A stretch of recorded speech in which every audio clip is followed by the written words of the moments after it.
somewhat less than 10 knots, wave heights around 4 feet, generally essential and ideal conditions for the recovery operations that will follow the parachute-assisted splashdown for the vehicle and its 4 occupants.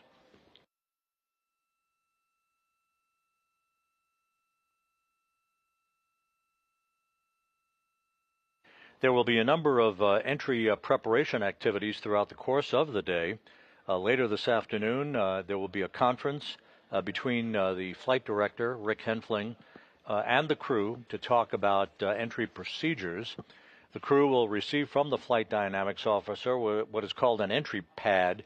That is a sheet that contains all of the pertinent statistics for all the burns that will occur on Friday, leading up to the separation of Integrity from the European Service Module prior to its entrance into the Earth's atmosphere on Friday evening. That high-speed entry is going to be quite dynamic. It will start at 6:53 p.m. Central Time tomorrow, Friday, with an arrival at entry interface at an altitude of 400,000 feet, with Integrity traveling at some 34,882 feet per second. At that point, the range to splashdown will be some 1,700 nautical miles, and shortly thereafter we will enter a planned 6-minute blackout period where peak heating will occur around the vehicle, and temperatures will increase to some 4,000 to 5,000 degrees Fahrenheit, creating an ionization.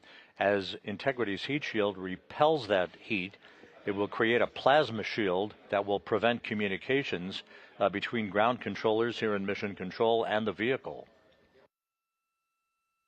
Once we emerge from that 6-minute blackout period, the vehicle will begin to enter the denser portions of the Earth's atmosphere.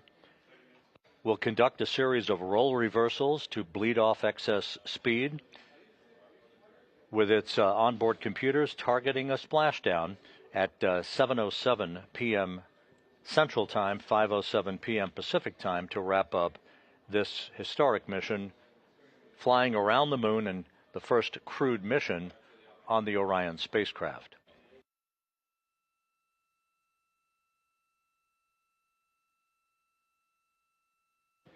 In the field of view from one of the solar array wing cameras on Integrity is the astronauts' destination for tomorrow night. That is planet Earth.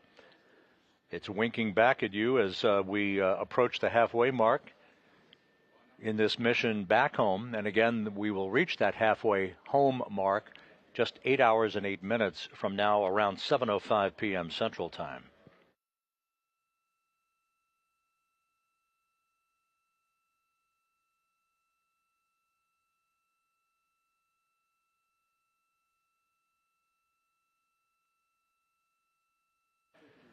If you're wondering why you haven't heard from the crew so far since the wake-up music, that has been planned all along throughout the mission.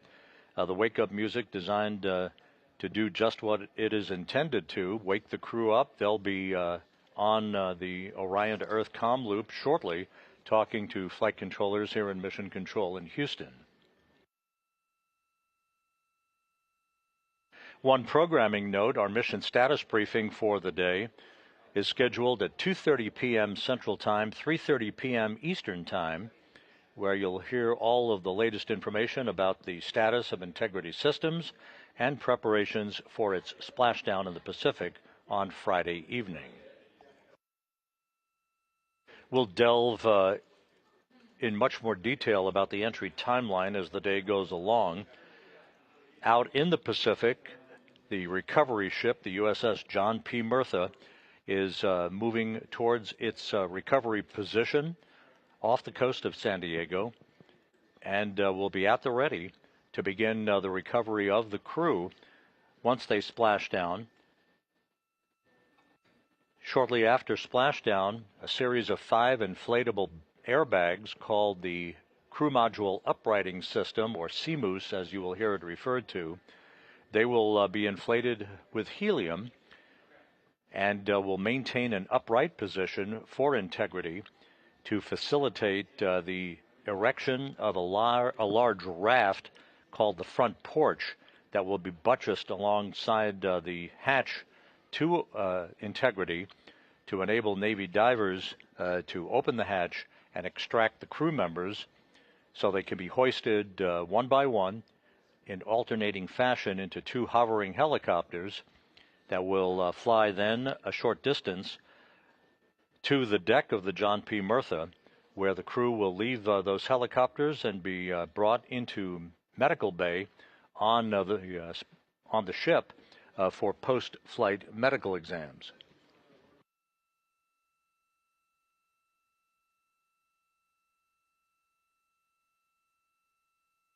The ultimate destination for the crew will be right back here at the Johnson Space Center. They'll be flown back from shore in San Diego to the Johnson Space Center. The exact timing of all that, uncertain. So we'll be updating you on all of that activity after we get past Splashdown on Friday night. Once again, Integrity systems are in great shape, the crew having just been awakened to begin its workday. On the eve of its homecoming, we have just passed 7 days, 17 hours, 25 minutes into the flight of Integrity on the Artemis II mission. This is Mission Control Houston.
This is Mission Control Houston, and this morning as we get underway with Flight Day 9 on the Artemis II mission, joining us today, Johnson Space Center Director Vanessa Weich. Vanessa, thanks for being with us today. It's a privilege.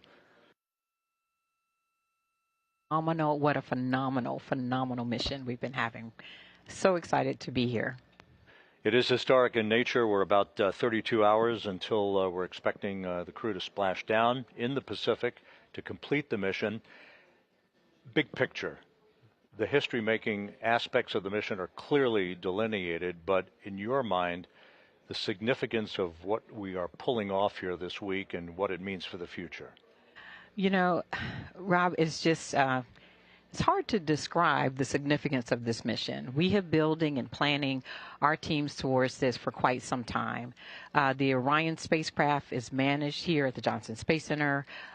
We have been a part of the design, development, test of that vehicle, and it's had milestones along the way. You know, we had our uncrewed Artemis I mission back in 2022, but now we have our astronauts on board, and they are demonstrating that that spacecraft is ready for us to have humans on board, for us to continue deep space exploration, which we have not done since 1972.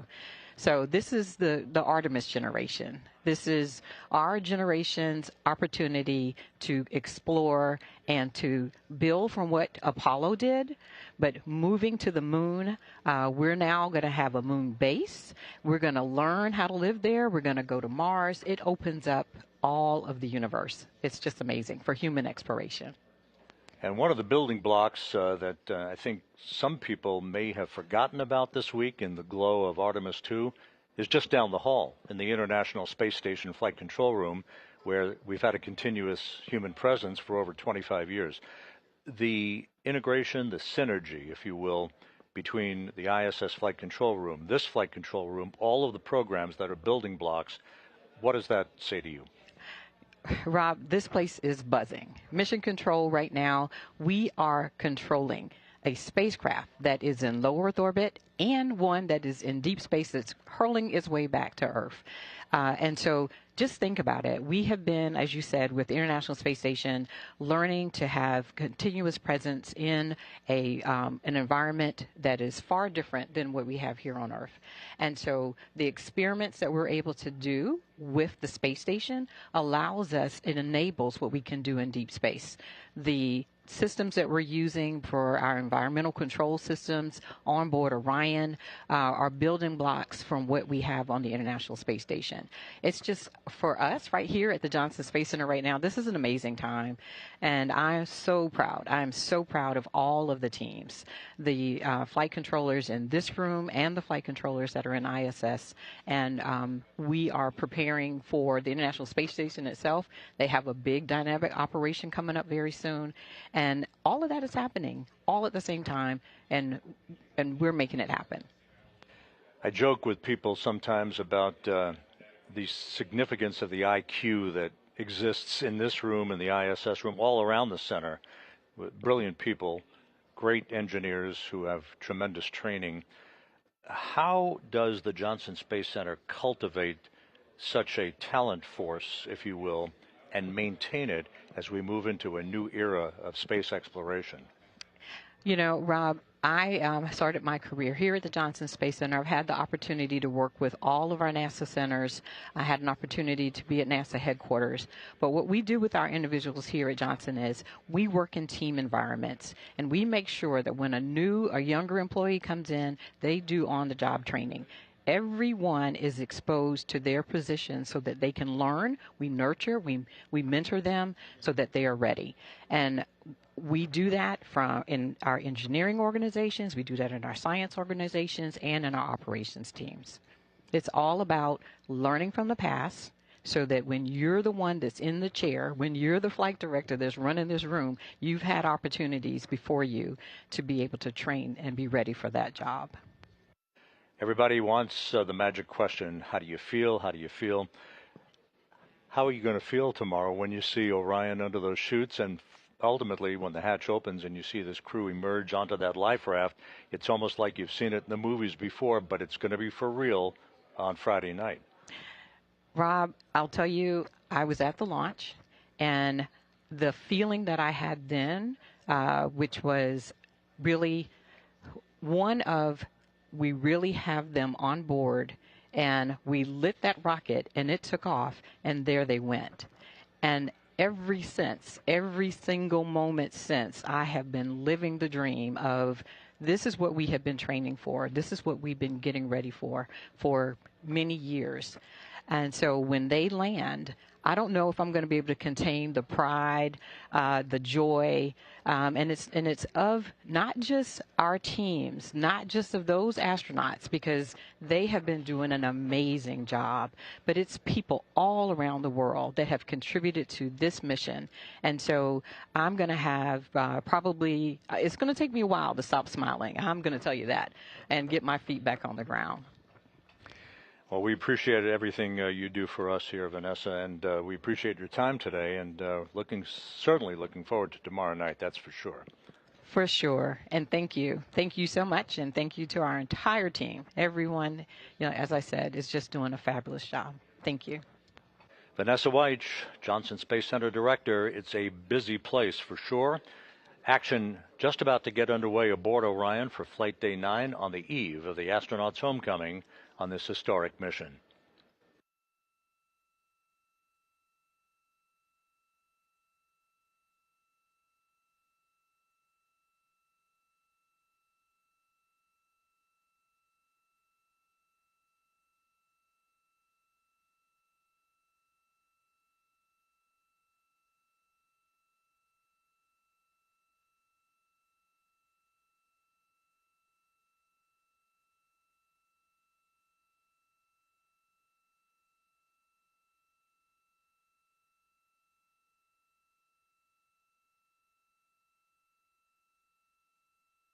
Vanessa Weich.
This is Mission Control Houston, 7 days, 17 hours, 41 minutes into the flight of Integrity on the Artemis II mission, the lunar flyby that occurred earlier this week, setting up the orbital mechanics for Integrity to splash down off the coast of San Diego on Friday night to complete its mission that will have spanned from launch to splashdown 694,392 statute miles.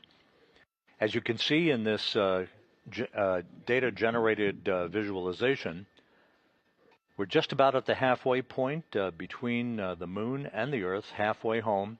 That halfway point, just 7 hours and 49 minutes away.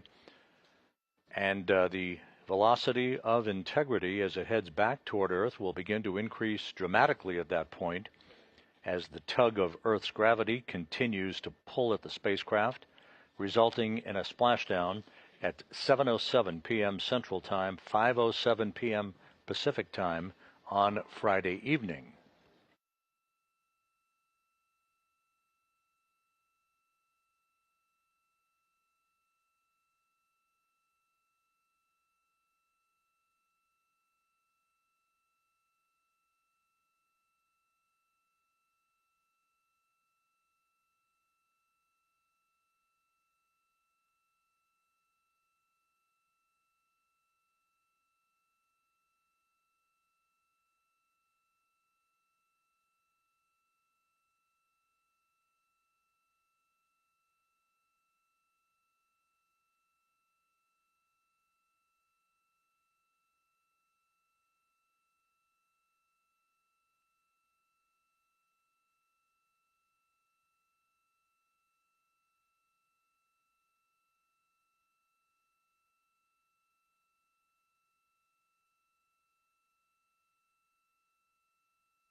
Houston Integrity for a quick vehicle dynamics question.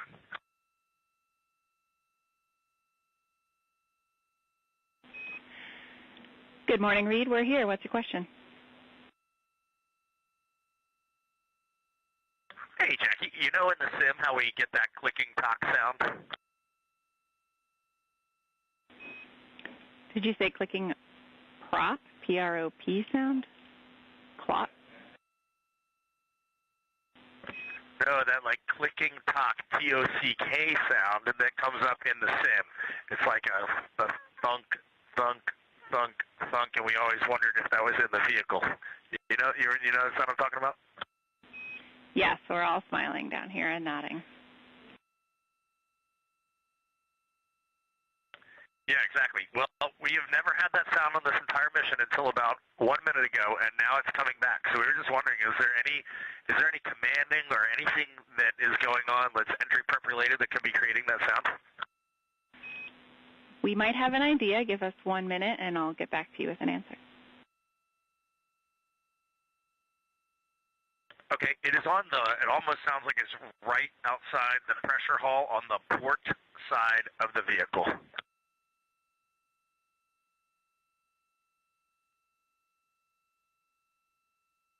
Copy, good data.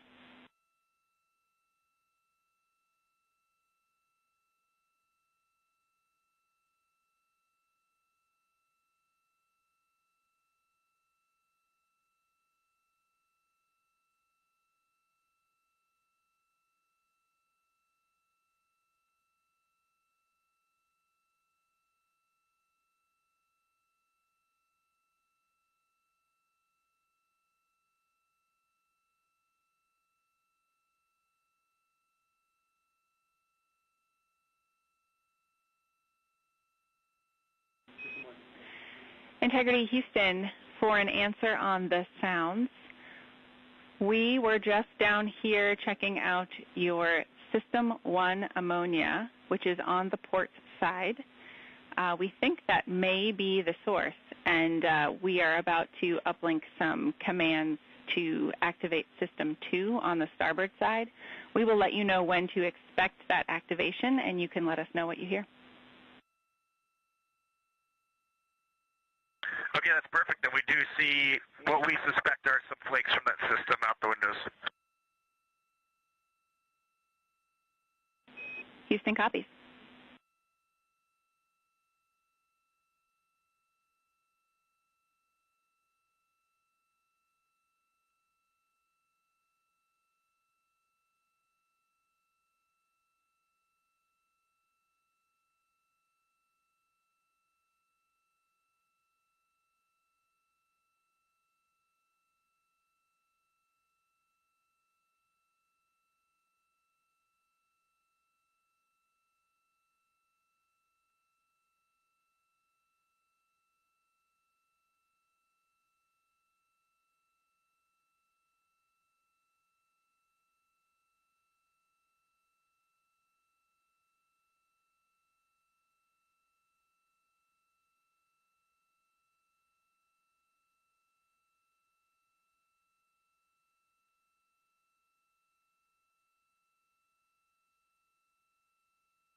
This is Mission Control Houston. That exchange you heard just a moment or two ago between Integrity Commander Reed Wiseman and Spacecraft Communicator Jackie Mahaffey here in Mission Control related to some noises that were heard in the vehicle, but they are completely normal. The cycling of ammonia hardware that provides cooling for the spacecraft. No issues whatsoever. Integrity continues to fly smoothly on. Now 145,000 miles from Earth, 131,000 miles from the Moon. Soon to reach the halfway point between the two orbs this evening, about 7 hours and 41 minutes from now.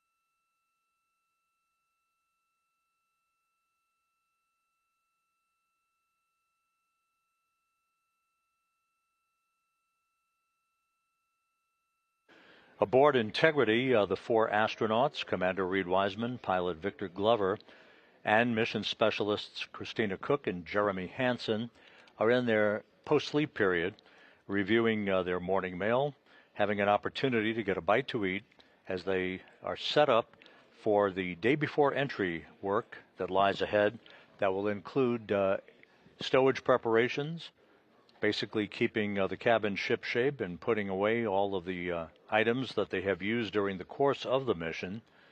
They'll have several hours this afternoon to review entry documents, all of the flight data file documents associated with entry and the procedures that they'll be following for their high-speed return back to Earth on Friday night that will culminate in a splashdown off the coast of San Diego at 7:07 p.m. Central Time, 5:07 p.m. Pacific Time.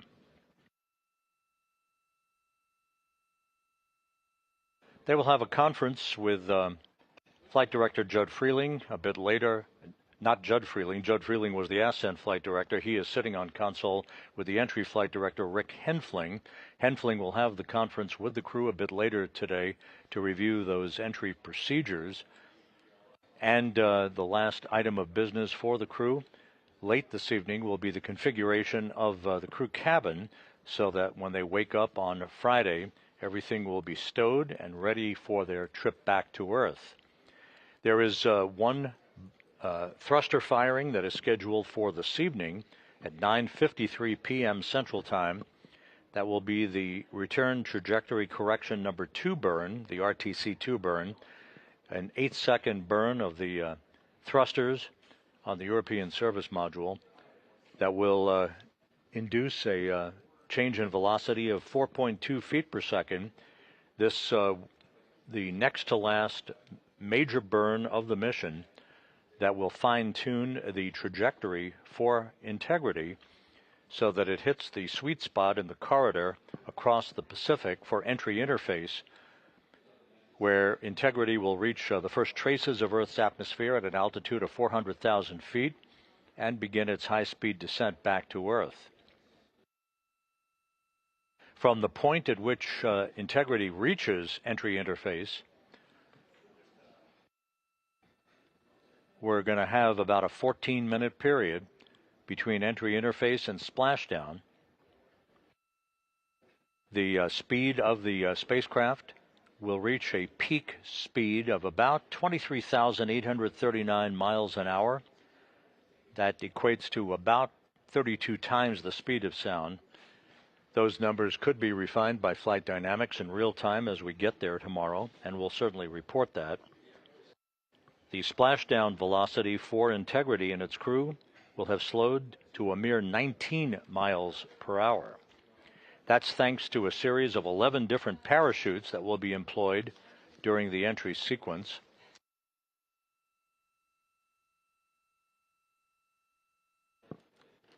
The first 3 parachutes are forward bay cover parachutes. The forward bay cover, think of it as the very top of the spacecraft.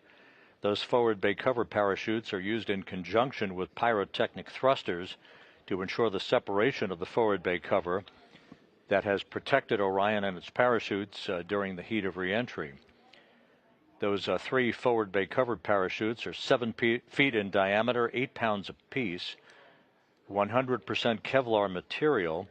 Each FBC parachute, as it is known, the forward bay covered parachute, is approximately 100 feet long.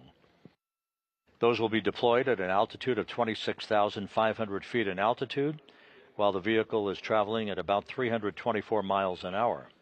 Integrity Houston, for ammonia system 2 on the starboard side of the vehicle. We'll be activating that in just over 1 minute. Let us know what you hear.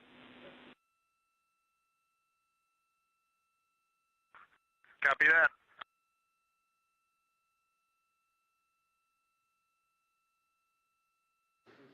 Jackie Mahaffey relaying word up to Jeremy Hansen aboard Integrity that we're going to be activating that ammonia system in just a short period of time. That could induce some noises in the cabin, but that is absolutely normal. Once the forward bay cover parachutes are jettisoned, the next stop will be the deployment of drogue parachutes that are used to slow and stabilize the crew module during descent and establish proper conditions for the main parachute deployment that will follow. 3 pilot parachutes are used to lift and deploy the main parachutes from the crew module forward bay. And then finally, 3 main parachutes, the orange and white parachutes, used to slow the crew module down for landing to a speed that ensures astronauts' safety with a splashdown velocity of about 19 miles an hour. So we're going to go from 23,783 miles an hour at entry interface and slow to a splashdown speed of just 19 miles an hour in just 14 minutes.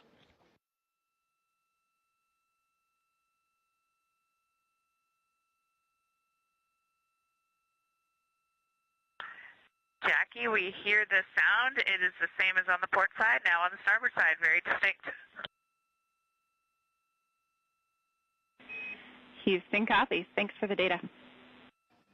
And Christina Cook confirming that they do hear that sound. And now that we know, I feel like we've discovered the last thing we need to discover on this spacecraft. This is such a fulfilling feeling. I guess we'll let you come home now.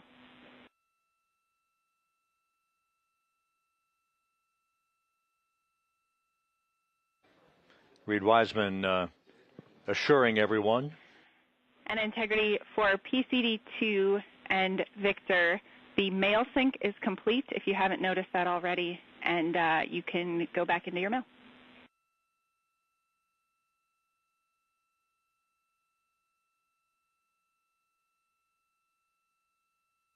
Thanks, Jackie. I see it, and it does look good. Appreciate it.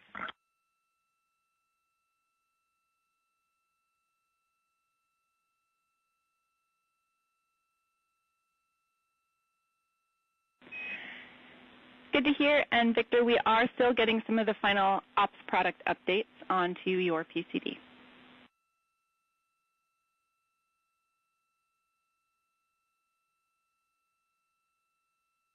Spacecraft communicator Jackie Mahaffey telling Reed Wiseman that Okay, sounds good, Jackie. Thank you.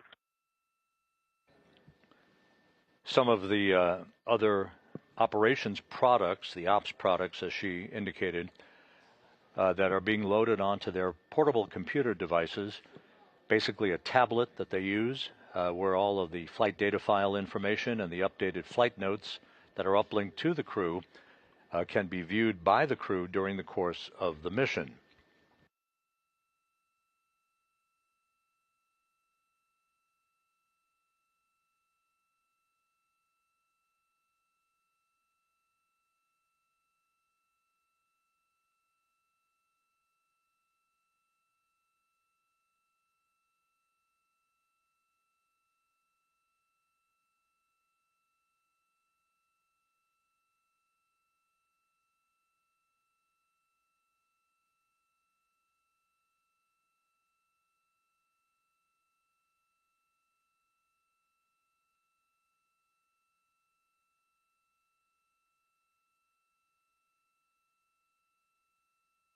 Houston integrity for trash stowage.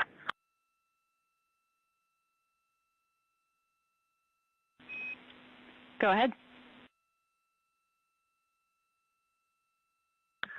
From the Bravo 3 Purple CTB 10,002, we're starting to utilize that for trash for the mission summary. We had 2 items remaining in there, which we are going to pull out, which is the 4 quantity of Orion water bags in a Ziploc, a PWD adapter, and a post-flight analysis packet and PWD adapter, although I think that is an empty Ziploc, that last one.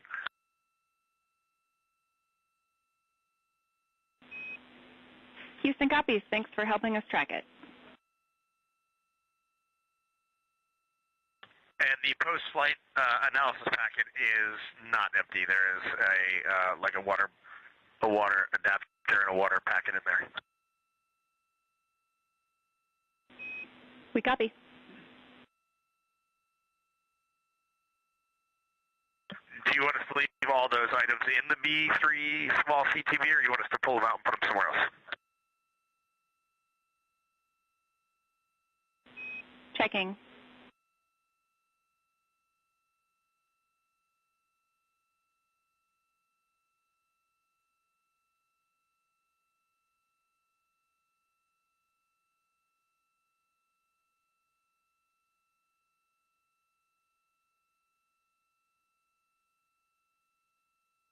And if it helps make the conversation go faster, we just shoved all those items at the bottom of the Bravo 3 CTB, and we're putting our first trash bag on top, and then we will keep the water catcher items at the very top.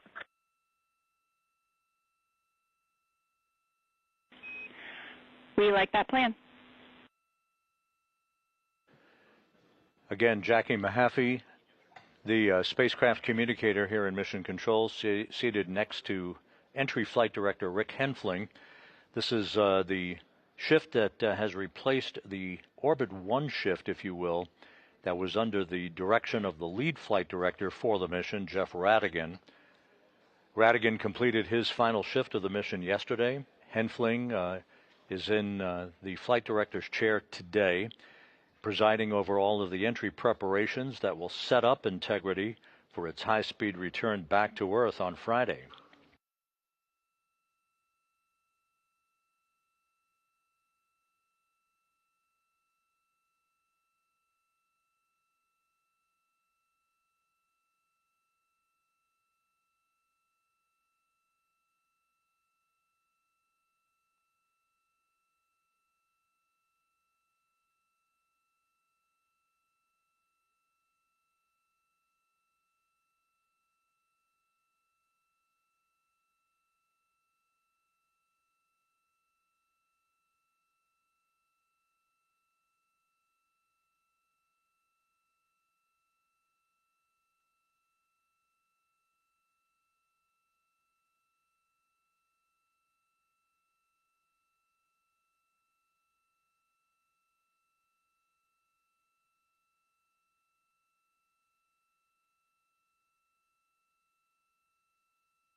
This is Mission Control Houston. We are 7 days, 18 hours, 4 minutes into the flight of Integrity on the Artemis II mission. There's been, of course, a lot of interest in the Friday timeline of key events that will unfold throughout the course of the day to bring the astronauts home for their splashdown in the Pacific off the coast of San Diego. So while we have an opportunity here early in the crew's workday, we can run some of that down for you. The crew is scheduled to wake up on Friday at 10:35 a.m. Central Time. This will all be in Central Time. They'll begin a couple of hours later to configure the crew cabin for entry, basically completing some of the work that they'll start later today. A final return trajectory correction burn called the RTC-3 burn that will complete the fine-tuning of our trajectory to hit the proper spot in the corridor, if you will, corridor that's about 475 nautical miles wide across the Pacific from southwest to northeast, with a downtrack distance of some 1,300 nautical miles from the point of entry interface.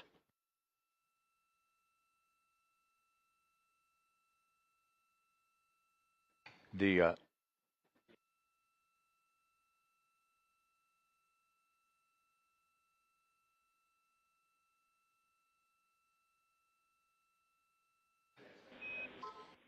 Integrity Houston for stowage.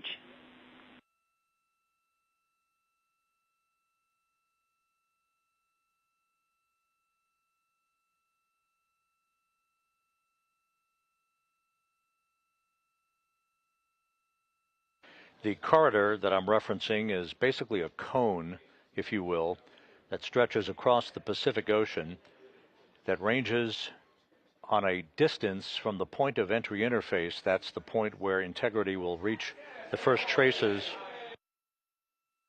of Earth's atmosphere.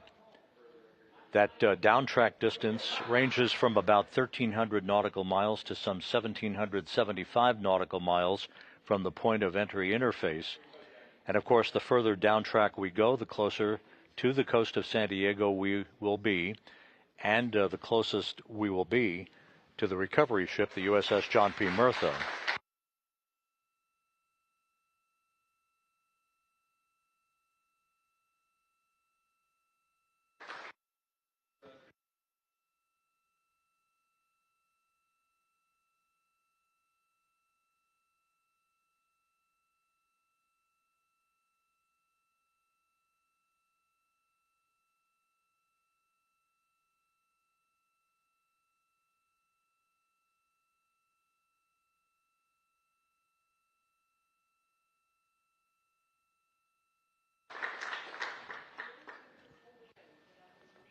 Here in the flight control room, a round of applause.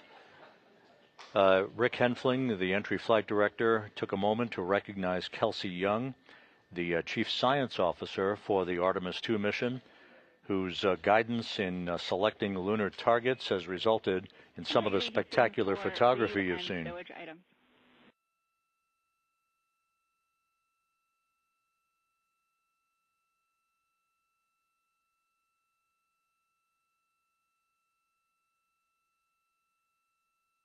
And again, this close-up view of Kelsey Young wrapping up her final shift on console. A couple of follow-ups for you on some of the items you listed. The post-flight analysis packet, you will use that later today to take a sample. The PWD water adapter can remain in the bag. We don't need that. And the 4 water bags you found are the ones that will go into your seat pouches for entry tomorrow.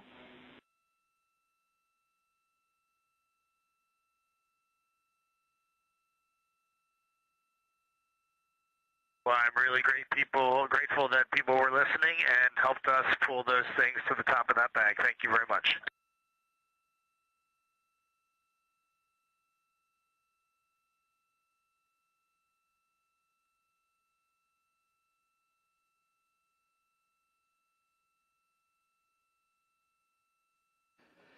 Getting back to our earlier discussion, so if you have a visualization of the Pacific Ocean and a vehicle moving across the Pacific from southwest to northeast, there's a cone that begins at entry interface, the point at which integrity will reach the first traces of Earth's atmosphere at an altitude of 400,000 feet.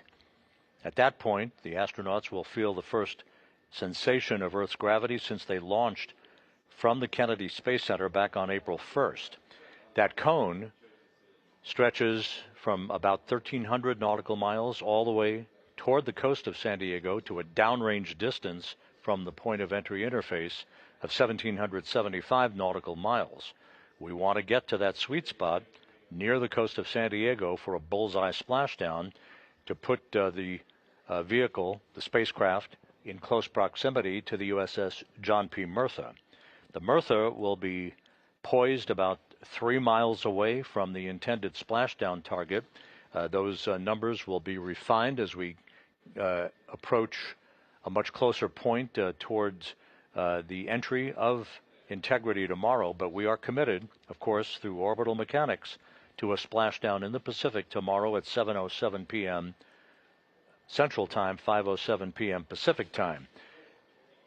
If you look back at the translunar injection burn that occurred back on April 2nd, that enabled Integrity's crew to break out of low Earth orbit following 24 hours of a high elliptical orbit around the Earth, that translunar injection burn also served essentially as a deorbit burn. So instead of orbiting around the Earth in low Earth orbit, and you need a braking maneuver to ease out of low Earth orbit and begin the descent back into the Earth's atmosphere, we're using the laws of Johannes Kepler to fly around the moon on a free return trajectory and then come back to Earth. So to get back to the timeline, the final major maneuver that will fine-tune our path into that corridor is scheduled at 1:53 p.m. Central Time on Friday. That's the RTC-3 burn, the return trajectory correction number 3 burn. NASA Plus coverage that will be SIMO with our 24/7 YouTube coverage that you're enjoying at the moment. Our NASA Plus coverage will begin on Friday at 5:30 p.m. Central Time, 6:30 p.m. Eastern Time. At 6:15 p.m. Central Time on Friday, we'll do a communications handover from the Deep Space Network to the Tracking and Data Relay Satellite System. 18 minutes later, at 6:33 p.m., the first major milestone will be conducted. That will be the pyrotechnic separation between Integrity's crew module and the European service module. In 4 minutes after that, we'll conduct, if it's needed, a so-called raise burn that will tilt the vehicle's aft end up ever so slightly. That's about an 18-second burn using the thrusters on Integrity itself. And that raise burn will fine-tune our corridor trajectory one final time to make sure we're on a true path to splash down where we intend to, as close to the recovery ship as possible. Entry interface is currently scheduled at 6:53 p.m. Central Time. Again, as we've said before, this is the point 400,000 feet above the Earth in which Integrity will be traveling some 34,882 feet per second, with a range to splashdown of some 1,701 nautical miles. Some 20 seconds after entry interface, as fast as we are going, we will encounter a blackout in communications, which is to be expected, about a 6-minute blackout, in which heat around the vehicle will build to some 4,000 to 5,000 degrees Fahrenheit, creating an ionization as the heat is repelled off of Integrity's heat shield, creating a plasma wake around the vehicle.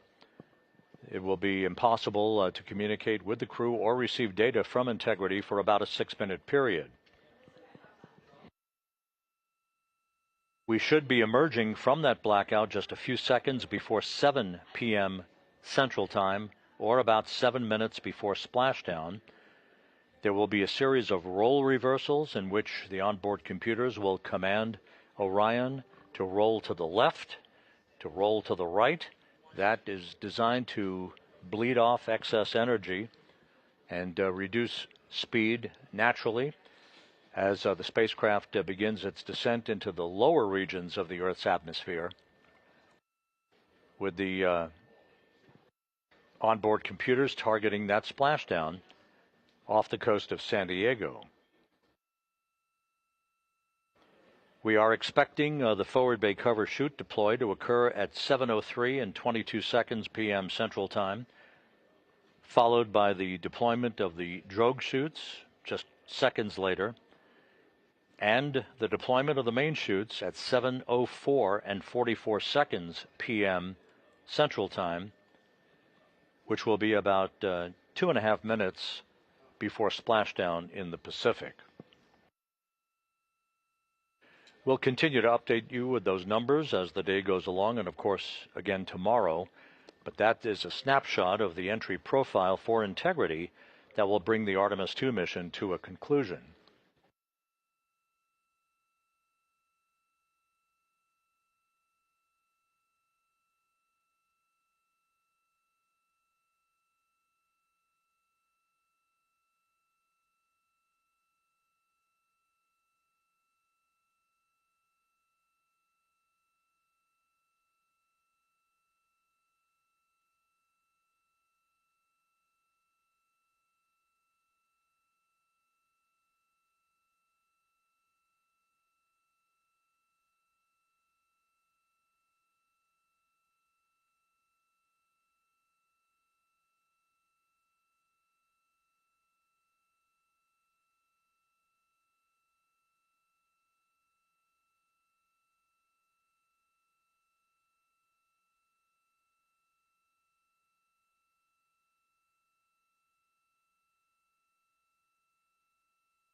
Copy.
This is Mission Control Houston at a mission elapsed time of 7 days, 18 hours, 41 minutes into the flight of Integrity on the Artemis II mission.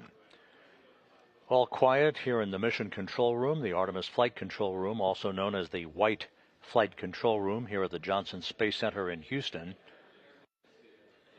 Integrity's 4 astronauts, Commander Reed Wiseman, pilot Victor Glover, and mission specialists Christina Cook and Jeremy Hansen, have been awake for the better part of an hour and a half now as they finish their post-sleep period, reviewing their morning mail and all of the procedures that will govern their work on this 9th day of the mission and on the eve of their homecoming back to the Earth that you see in the field of view from one of the solar array wing cameras on Integrity.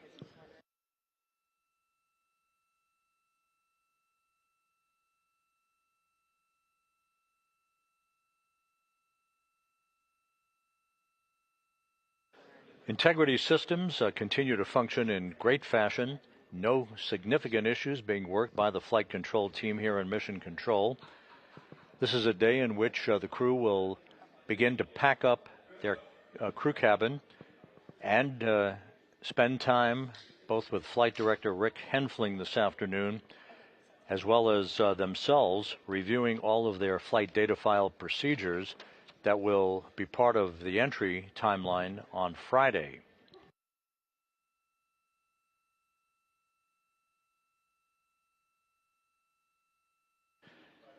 The mission status briefing for today is about 2 hours away at 2:30 p.m. Central Time, 3:30 p.m. Eastern Time, at which point you'll get all of the latest information on preparations for Integrity's homecoming and the completion of this historic lunar flyby mission tomorrow. Out in the Pacific, which is the port of call for Integrity for its splashdown at 7:07 p.m. Central Time Friday night, the USS John P. Murtha, which is the recovery ship, is in position, ready to begin recovery operations on Friday to extract the 4 crew members from Integrity, hoist them into a pair of Navy helicopters, fly them back to the ship, where they'll go into medical bay, for routine post-flight medical exams. That will precede a flight back to shore and ultimately a flight back to the Johnson Space Center in Houston.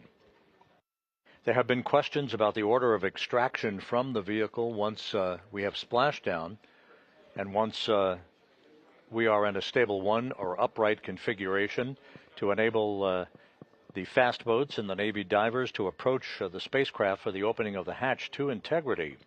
The order of extraction, according to the latest information we've received from the ship, Christina Cook will be first to be extracted from Integrity, followed by Victor Glover, then Jeremy Hansen, and the commander of Integrity, Reed Wiseman, will be the last to leave the ship onto a big raft that will be erected right next to the hatchway to Integrity called the front porch.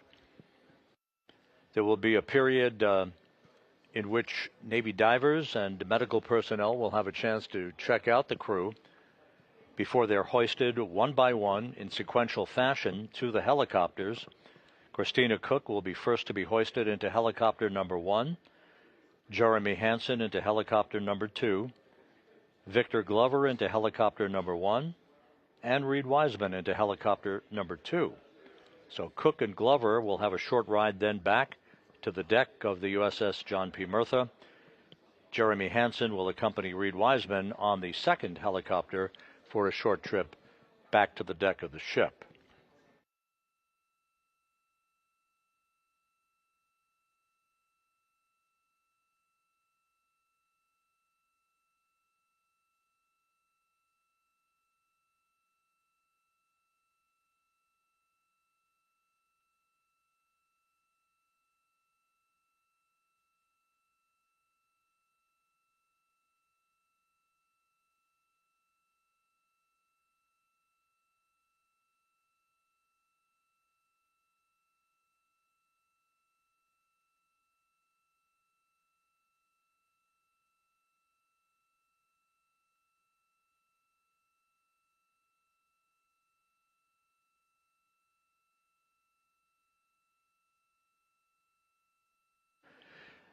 We mentioned it earlier, but with this beautiful view of the Earth growing larger and larger in the field of view, it's worth mentioning again that we are about 6 hours and 44 minutes away from reaching the halfway point between the Earth and the Moon on the journey back to our planet. The acceleration of the velocity of Integrity heading back to Earth will increase substantially after we cross that halfway point, although we left the lunar sphere of influence on the day after our lunar flyby.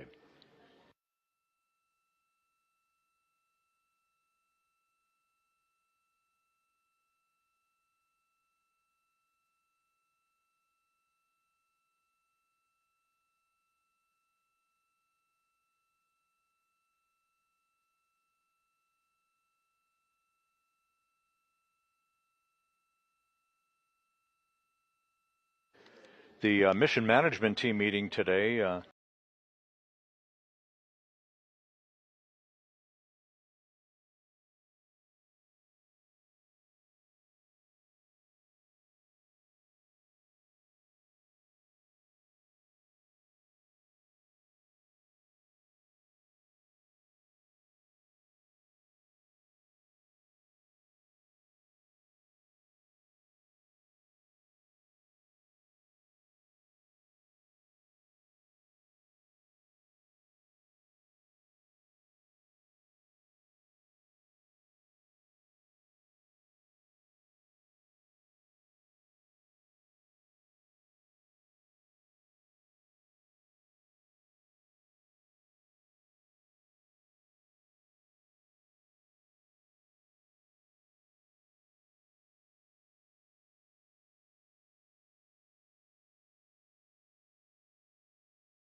Okay, Jackie, I'm at mes.prims.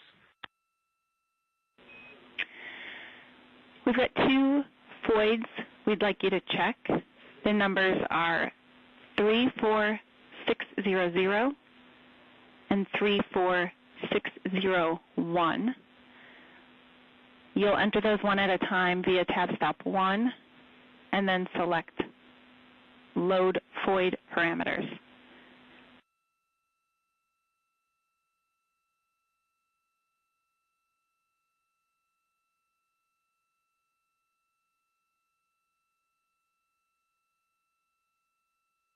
Okay, for void 34600, I get a param toll of +17.0.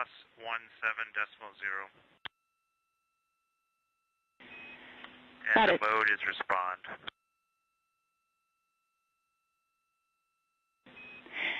Jeremy, that's exactly what we were hoping for, and the second item is 34601, and we're looking for the same thing.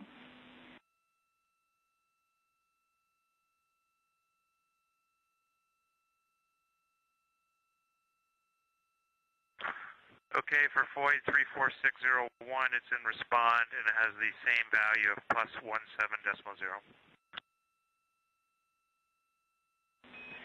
That is a good config. Thanks for your help, Jeremy. No problem.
This is Mission Control Houston. You're looking at a view of the Earth growing larger and larger in the field of view with each passing minute. 6 hours and 13 minutes from now, we will have passed the halfway point on the journey home from the moon for the Artemis astronauts aboard Integrity. With splashdown scheduled one day, 6 hours, 14 minutes from now, at 7:07 p.m. Central Time, 5:07 p.m. Pacific Time on Friday evening.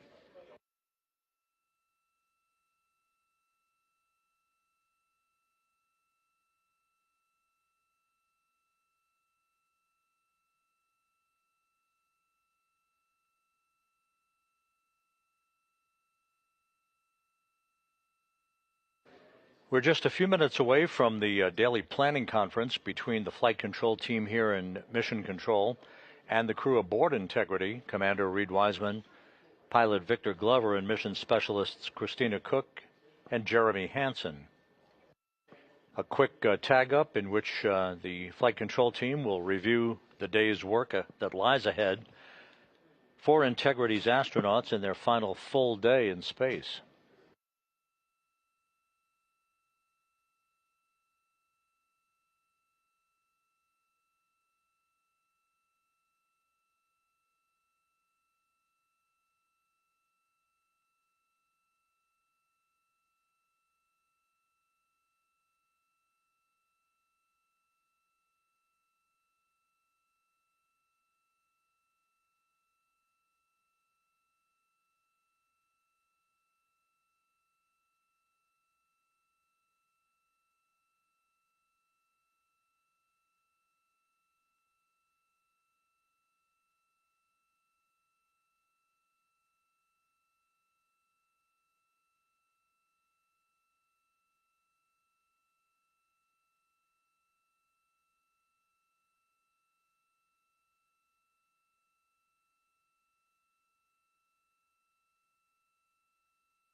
The day's activities for Integrity's astronauts will essentially include a study session in which they'll review their flight data file information about the remaining burns that are scheduled of the thrusters on the vehicle to fine-tune our trajectory for a splashdown in the Pacific on Friday night.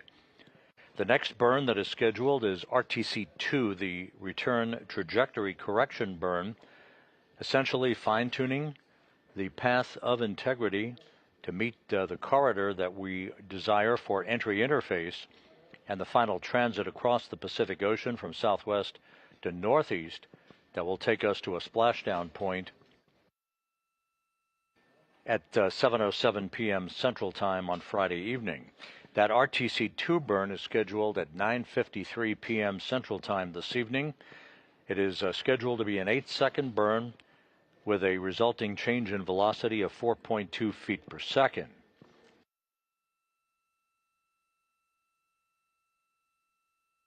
On Friday afternoon, there'll be a critical burn called the RTC-3 burn. That is the final major maneuver of this mission. The RTC-3 burn scheduled at 1:53 p.m. Central Time on Friday afternoon. That will be about 4.5 hours before we separate the crew module from the service module and begin the critical activities that will result in entry interface at 6:53 p.m. Central Time on Friday night, reaching an altitude of 400,000 feet above the Pacific Ocean, and will be the true test of integrity as it barrels through the atmosphere, with its peak speed expected to be about Mach 32. Temperatures around the vehicle will build to some 4,000 to 5,000 degrees Fahrenheit, creating a 6-minute blackout in communications due to the ionization around the vehicle, essentially a plasma field around the vehicle.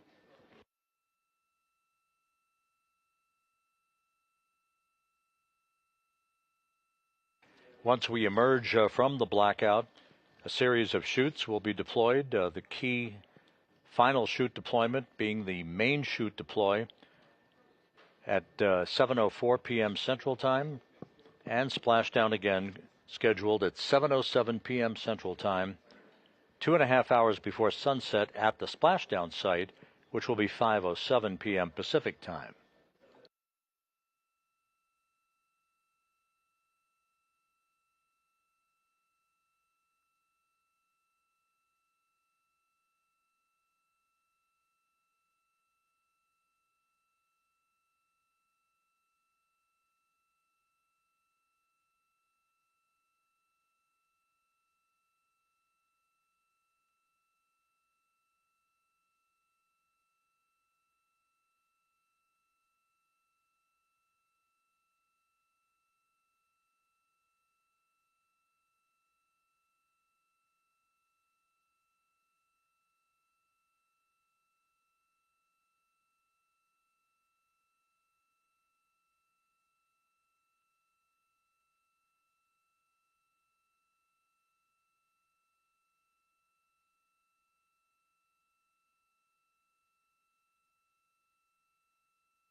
While the focus of attention here in the Artemis Flight Control Room is on the home stretch of the mission for Integrity's astronauts, down the hall in the International Space Station Flight Control Room, the work continues 24 hours a day, 7 days a week, 52 weeks a year, nonstop, with a continuous human presence aboard the International Outpost, having exceeded 25 years this past November.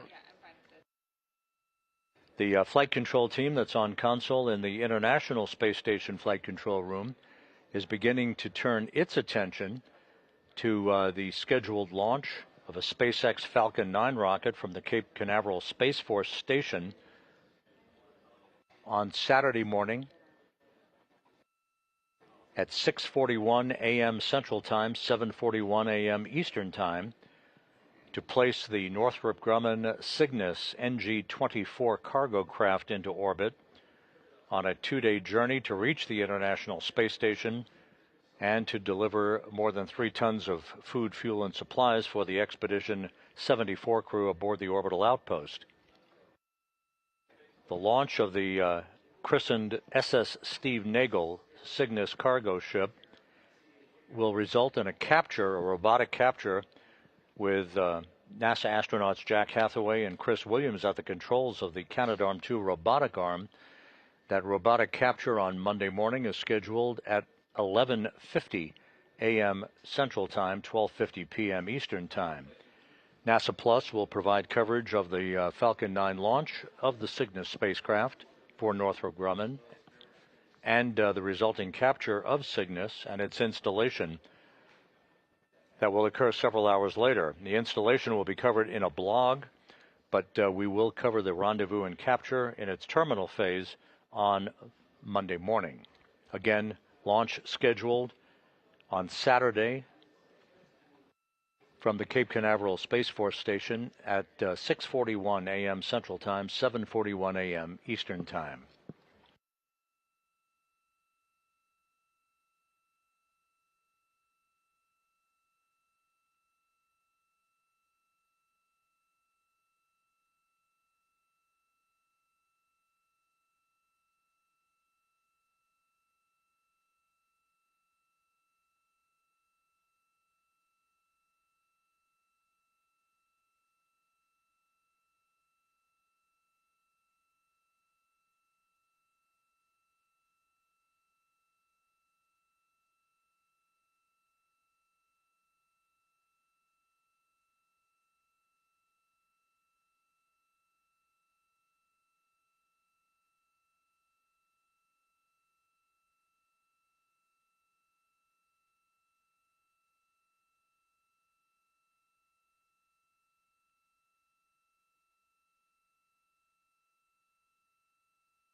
Houston Integrity, we're ready for the TPC. Good morning, Reed, Victor, Christina, and Jeremy. Welcome to Flight Day 9. I've got a few items for you related to entry tomorrow, and then a couple of other follow-up items for today. First of all, your entry package content is now on board in Crew Operations Entry Package. We are starting to activate and check out several systems that you'll need for entry. The first is the RCS cat beds are at temp. CM activation steps have started. And we will give you a call before we fire the pyro valves or perform the hot fire itself. How copy?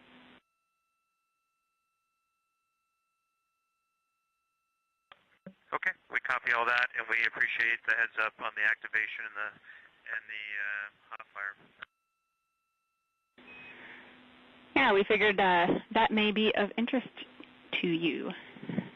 Related to the prop systems, yesterday Reed reported some toggling signatures on the SM prop helium crossover valves, and we did confirm that is due to noise on those sensors, which are based on voltage. We do not have any concerns for those, and we are expecting you may see something similar on the CMRCS during activation today.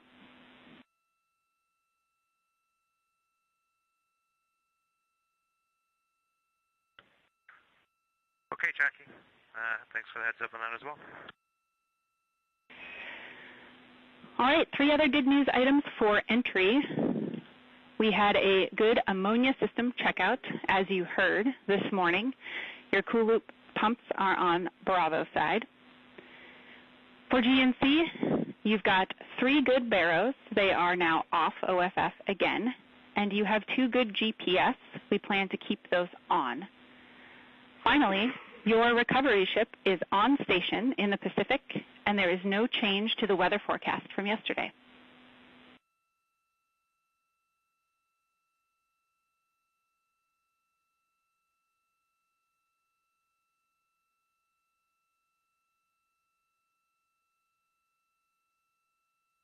Okay, Jackie, we copied all that. Sounds like you're really getting us ready for reentry tomorrow. Also want to let you know that we happen to have a time lapse going out of window, I guess it was window 2 this morning, and we captured some of the ammonia venting just for interest if folks want to look for those photos later. We copy. We'll take a look. On the system side for today, we've got a couple of items. First of all, right now we're having some trouble transferring files with PCD3. We'd like a reboot of PCD3 when convenient. Second of all, I have a stowage delta for your stowage prep this morning when someone is ready to copy.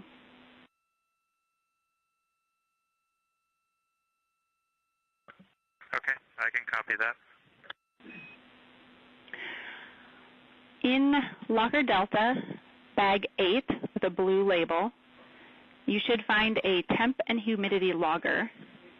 We would like you to move that to the F1 small with the yellow label. If there's no room there, try the F1 large with brown label.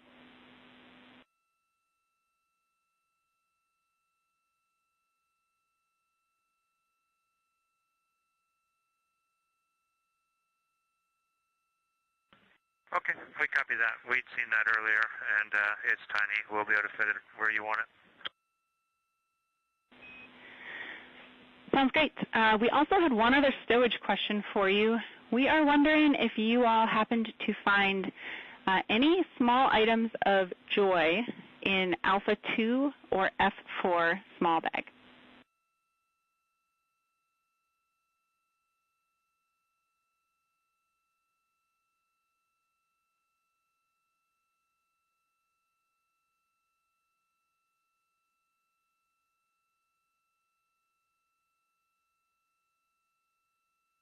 What was the second location again, Jackie? Foxtrot 4 small. I'm told these may be items you would consume or wear.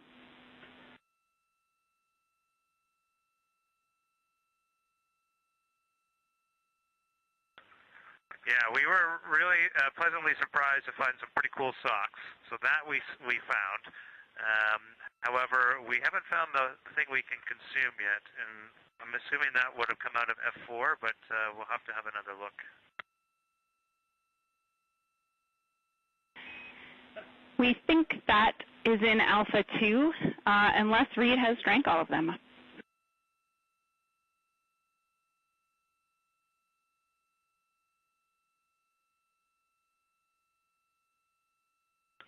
Okay. All right. Well, you piqued our interest. We'll get after it. All right. Final item, we'll take an Avatar Lights report when you have it, and any other questions or items for us.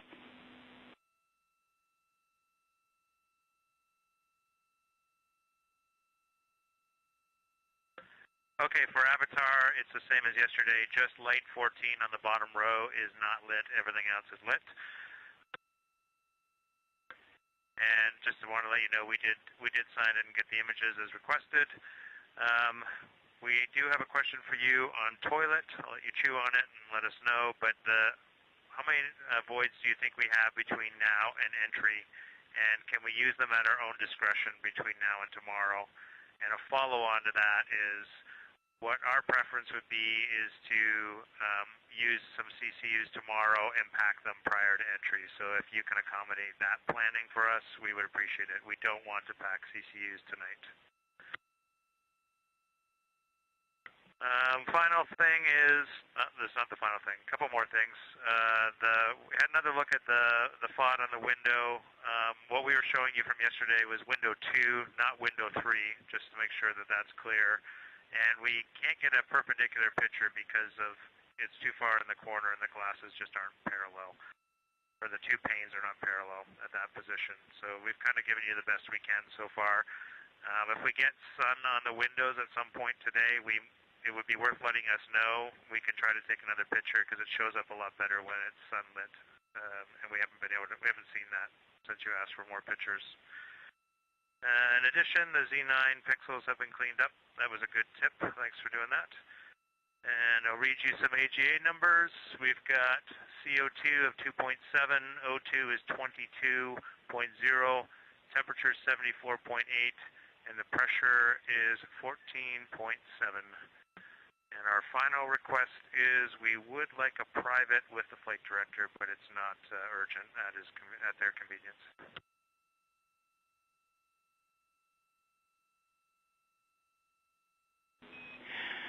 Okay, Jeremy, we copy all. For Avatar, that means you've got at least 36% state of charge, and it'll make its way all the way to the right hands on the ground with that level of battery. So thanks for that status, and we are working on the conference on OE2. We'll let you know when it's in place.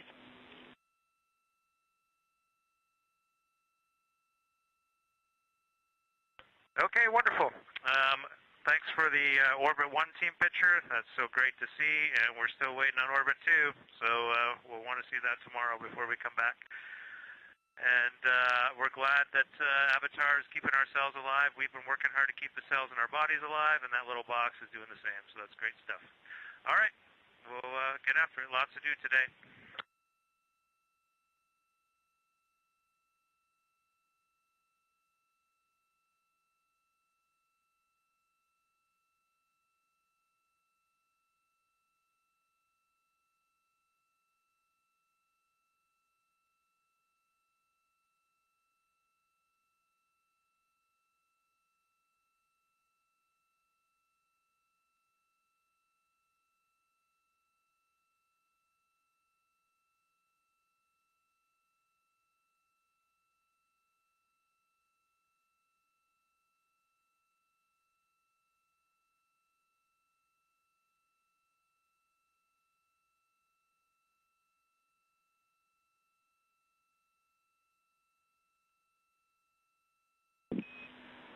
Integrity Houston, you've got a conference set up on OE2.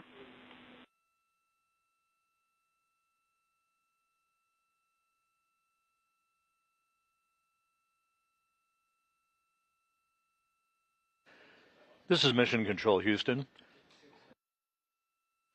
Here in the flight control room, Spacecraft communicator Jackie Mahaffey has concluded the daily planning conference with the 4 crew members on board. You heard not only her voice, but that of Jeremy Hansen, the Canadian Space Agency astronaut, joined by Reed Wiseman, the commander, Victor Glover, the pilot, and mission specialist Christina Cook on board.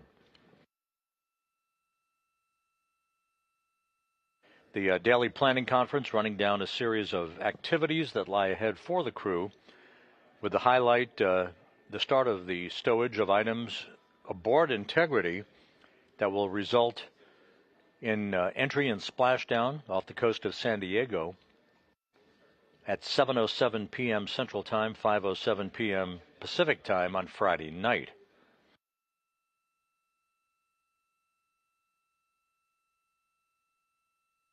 Some of the highlights of that discussion included a reaffirmation by Mahaffey that the recovery ship for the crew, the USS John P. Murtha, is on station. It is expected to be about 5 miles away from the splashdown point that will help to expedite the recovery of the crew, its extraction, the hoisting of the crew into a pair of Navy helicopters, and the return helo trip back to the deck of the Murtha, where they will go into medical bay, which is expected, routine procedures that we have trained and planned for. They'll receive routine medical exams before departing the ship at some point to return to shore and then ultimately back to the Johnson Space Center in Houston.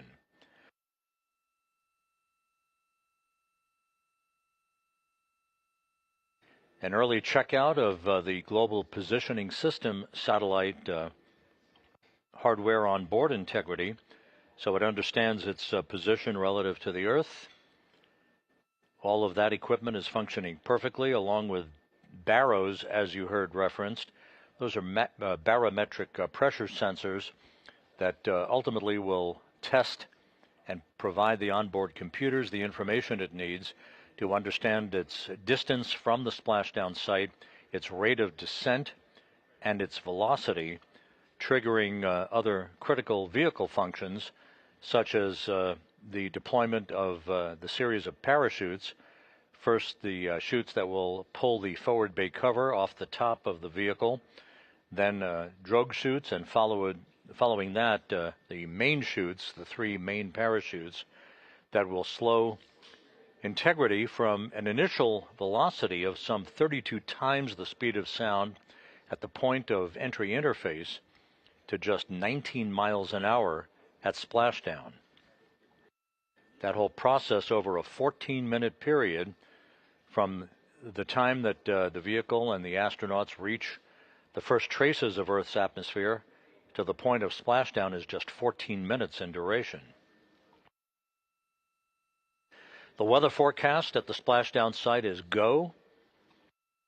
Winds are expected to be around 10 knots, wave heights less than 4 feet, and the periodics for the waves rising and falling at about 17 seconds.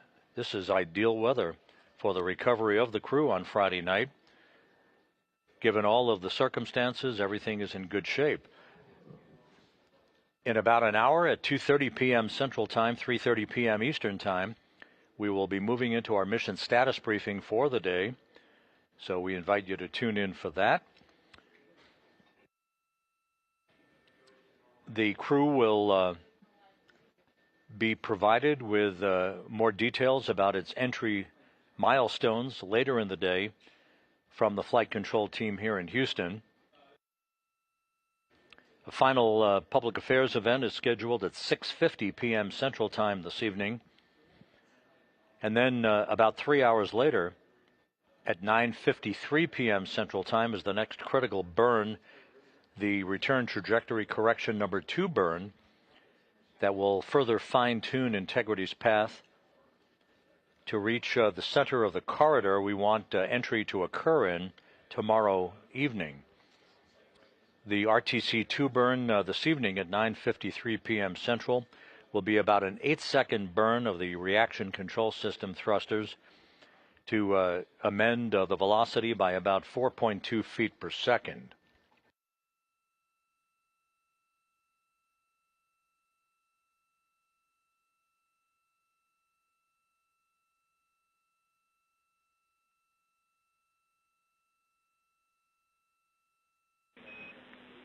Integrity Houston for a crew eye on a prop display.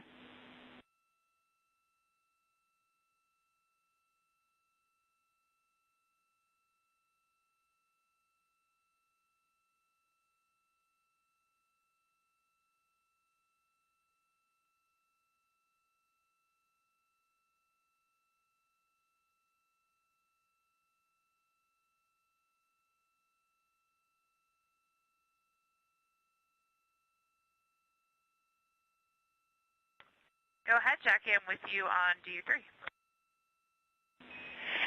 Hey, Christina, we're going to start working with the CMRCS, and in particular, we're about to arm the pyro valves, and we're interested in if you all see the same toggling signature that you saw with the service module propulsion system. So if you could pull up CMRCS and keep an eye on that display, we will then arm the pyros.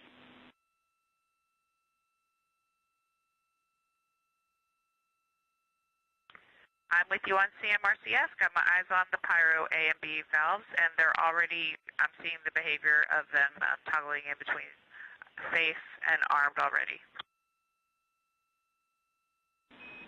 We copy all, and we'll put our actions in work.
Jackie, we see armed, and it is steady.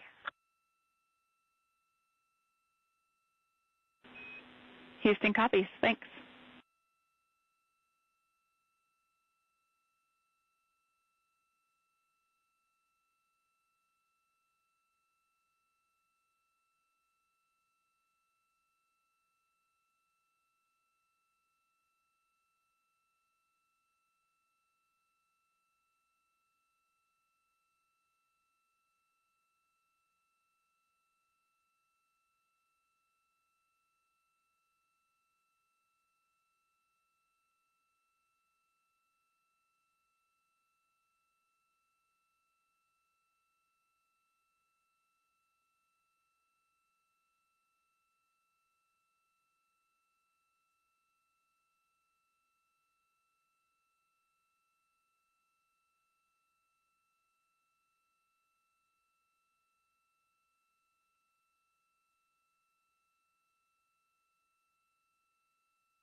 We've been enjoying the view from solar array wing cameras on Integrity, the great view of the Earth as it grows larger and larger in the field of view. Statistically, this visualization... Go ahead.